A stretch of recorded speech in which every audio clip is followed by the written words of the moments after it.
বলবেন তাহিরি সাহেব ওয়াজ নসিহত করত, এমনি তো ভালো ছিল, রাজনীতিতে কেন আসলো? আরে উনার মনে হয় মাঠটা এখন নষ্ট হয়ে যাবে।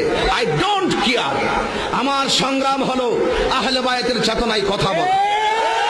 ওই হাত তুলে বলুন ঠিক কিনা বলুন। আমি তাহিরি আপনাদের পায়ে হাত ধরে বলবো, অতীতে আপনারা অনেক নির্বাচন করেছেন, দেখা গিয়েছে মুষ্টিময়ী কয়েকজন 20 তলা 10 তলা 15 তলার মালিক হয়েছে। আপনাদের যেই ঘর, যেই বাড়ি, যেই জমিন ছিল আপনাদের সেই জায়গায় রয়ে গেছে। তাহলে লাভ কি পাইলাম? আমরা তো সেই রাজনীতি করি। বাংলাদেশ আওয়ামী লীগ বলেন, ওরা ওনাদের নেত্রীর আদর্শ বাস্তবায়ন করতে চাই। বিএনপি বলেন, বাংলাদেশ ন্যাশনাল পার্টি বলেন, ওনারা ওনাদের নেত্রীর আদর্শ বাস্তবায়ন করতে চাই। কিন্তু আমাদের বাংলাদেশ ইসলামী ফ্রন্ট, আমরা একমাত্র রাহমাতুল লিল আলামিনের আদর্শকে বাস্তবায়ন করতে চাই।